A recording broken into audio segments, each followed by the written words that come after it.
భారతీయ సంస్కృతి సంప్రదాయాలు ప్రపంచ దేశాలకు చాటి చెప్పిన గొప్ప వ్యక్తి అని స్వామి వివేకానందని కోరుట్ల ఎమ్మెల్యే డాక్టర్ కల్వకుంట్ల సంజయ్ కుమార్ అన్నారు. జగిత్యాల జిల్లా కోరుట్ల పట్టణంలోని శ్రీ సరస్వతి శిశు మందిర్లో స్వామి వివేకానంద 162వ జయంతి సందర్భంగా ఏర్పాటు చేసిన యువజన ఉత్సవాలకు ఆయన ముఖ్య అతిథిగా హాజరయ్యారు. ఈ సందర్భంగా ఏర్పాటు చేసిన సాంస్కృతిక కార్యక్రమాలు ఆకట్టుకున్నాయి. సమాజ అభివృద్ధి కోసం పనిచేస్తున్న పలువురు యువకులను సన్మానించారు.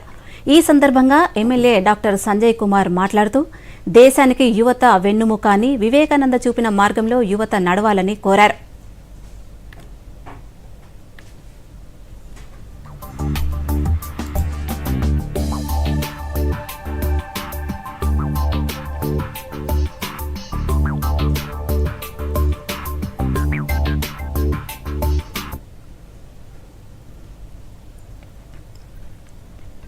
ఈ వివేకానందుడు వారు చెప్పిన విషయాలన్నీ మనం ఆచరిస్తే మన దేశమే కాదు మన ప్రపంచం అంతా కూడా బ్రహ్మాండంగా తయారవుతుంది అన్నట్టుగా అందరం కూడా రెగ్యులర్గా పిల్లలకు మన భవిష్యత్ తరాలకు హితబోధ చేస్తూ వివేకానందుడు చెప్పినటువంటి మనం కూడా ఆచరిస్తూ బంగారు భవిష్యత్తులాగా మన భారతదేశమే కాకుండా ప్రపంచాన్ని కూడా బంగారు ప్రపంచంలాగా తయారు చేసుకోవచ్చు.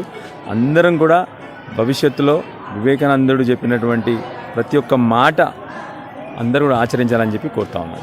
మనమందరం కలిసికట్టుగా చేతులు కలిపి ఒక్కసారి ముందడుగేస్తే తప్పకుండా చెడిపోయిన పిల్లలందరినీ కూడా మంచి దారిలోకి తీసుకురావడానికి జరుగుతుంది. ఎవరైతే విద్యార్థులు పక్కదారి పట్టినారో వాళ్లకు మంచి హితబోధ చేసి వాళ్ళని కూడా మన దారిలోకి తీసుకురావడానికి తప్పకుండా చేయాలి.